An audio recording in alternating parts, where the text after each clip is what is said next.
Welcome back, guys, to my predictions of WWE Saturday night main event. A couple of things.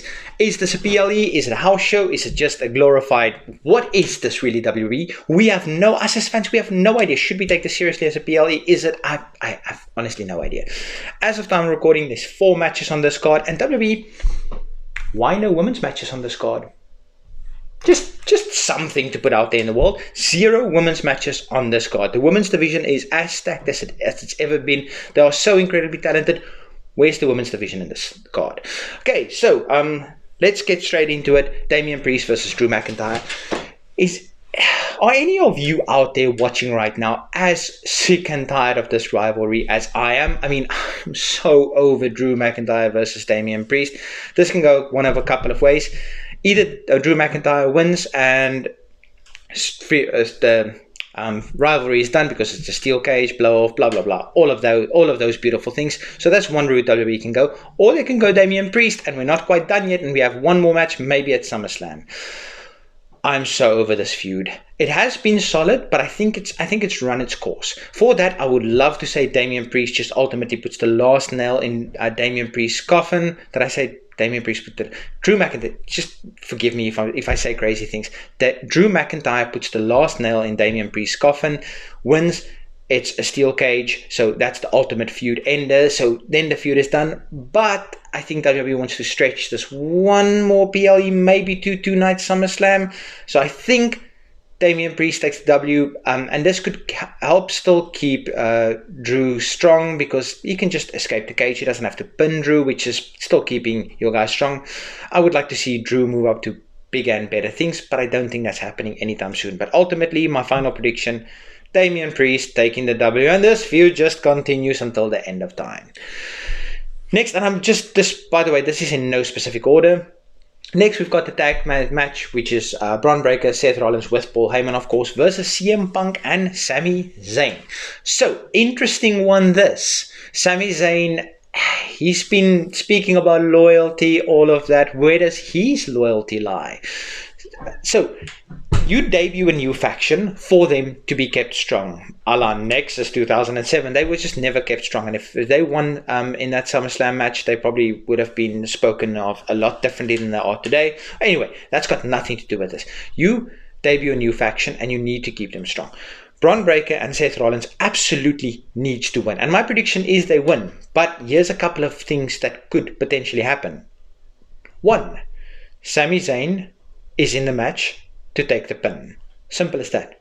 Or Sami Zayn is in the match to turn heel against Punk, cause his team to lose, and becomes the third man. Now, should WWE bring a call up from NXT? Sure. But would I like to see Sami Zayn in this faction? Absolutely. Sami's the GOAT. So I think there's a possibility Sami Zayn might turn heel and join the faction. By the way, can we talk about this faction quickly? No matching attire or gear, no common theme song, nothing really to tie them together. Can we build some cohesion, WWE? Can we just bring Jim Johnston back for one day and write him a banger theme song and there we go? Is that too much to ask for? I have no idea. I think ultimately CM Punk needs to move on from this thing with Rollins, and I think maybe a fresh start on a different brand, maybe a SmackDown or something like that might do him the world of good. But ultimately, my prediction, Seth and Bron taking the W. Next match, it is John Cena versus R-Truth, non-title match. This is R-Truth's opportunity to beat some sense into his childhood hero, trying to turn him back to the good side, or whatever you want to call it. Is R-Truth beating John Cena? No, not a chance, unless we have a return of a certain nightmare, American Nightmare, that is. Then R-Truth could, by some shenanigans, beat John Cena. Do I think that's happening? No, I think it might get teased, or I think it might happen in the after match, like skirmish, scuffle, whatever. But I do think John Cena is beating R-Truth. John Cena needs to be kept strong in his final run of his. He needs to win to be a credible champ for whoever's ultimately going to dethrone him, or whether he will turn face still in his championship run. But that's got nothing to do with this video. But my prediction is John Cena takes the W. Lastly, Jey Uso versus Logan Paul. So Gunther's made it clear he's challenging the winner of this match for the championship, and just because of that, I so badly want it to be Logan, because I don't want to see another Jey Uso Gunther match. I'm so over Jey Uso versus Gunther. It's become the stuff of nightmares. But in saying that, I have never and will never be a Jey Uso guy. I know he's incredibly over, but just because someone's over doesn't mean I need to like them. Like, for instance, I'm also not a Cody fan. That's the beauty of wrestling. We get to like different people, and that's fine. I would not judge anybody for liking Jey Uso, so don't judge me for not liking Jey Uso. I have never been a Jey Uso guy, and that's my opinion.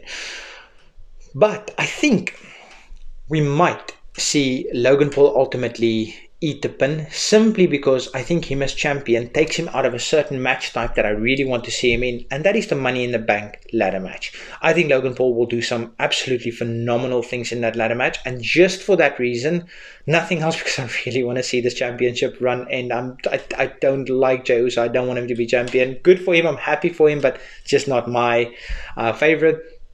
But just because I really want to see Logan Paul in the Money in the Bank ladder match, I think Jey Uso is the logical option. I think WWE will push Logan Paul into the Money in the Bank ladder match to do some absolutely crazy spots, which he's really good at, by the way.